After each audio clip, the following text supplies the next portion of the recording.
আমাদের দুজন বিধায়ক নয়ন সরকার এবং সুদীপ সরকার সহ আমরা এসএফআই এবং টিএসইউর আজকে এখানে এলাম।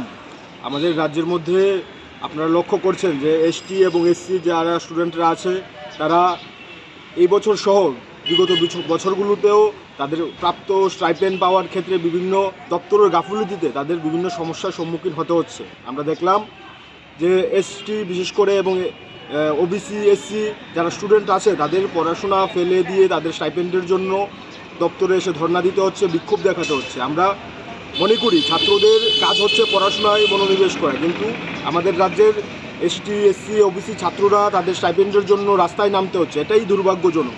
যখন আমাদের রাজ্যের মুখ্যমন্ত্রী বলছেন রাজ্যের মধ্যে সুশাসন চলছে, রাজ্যের মধ্যে 18 সালের পর থেকে শিক্ষা ব্যবস্থার উন্নয়ন চলছে, আমরা দেখলাম ছাত্ররা বিভিন্নভাবে বিভিন্ন শিক্ষা সামগ্রীর জন্য তাদের প্রাপ্ত স্টাইপেন্ডের জন্য রাস্তায় নামতে হচ্ছে।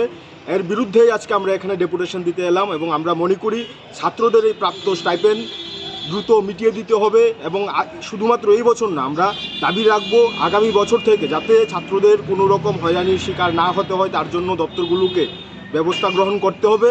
এবং আমরা আশা রাখবো আজকে আমাদের এই ডেপুটেশনের পর ওনারা ভাববেন এবং ছাত্রদের স্বার্থে যাতে দপ্তরগুলো কাজ করেন তার জন্য আমরা ওনাদের কাছে আবেদন রাখবো। যদি তা না হয় আগামী দিনে আমাদের ছাত্রদের একত্রিত করে আরও বড় ধরনের আন্দোলনে নামতে হবে, কারণ ছাত্রদের পাশে থাকার জন্য এসএফআই টিএসইউ আমরা সর্বদাই মাঠে আছি। এবং আজকে আমরা এই যে বিধায়ক দুজন আমাদের সাথে এসছেন তাদের আমরা বিশেষভাবে ধন্যবাদ জানাচ্ছি।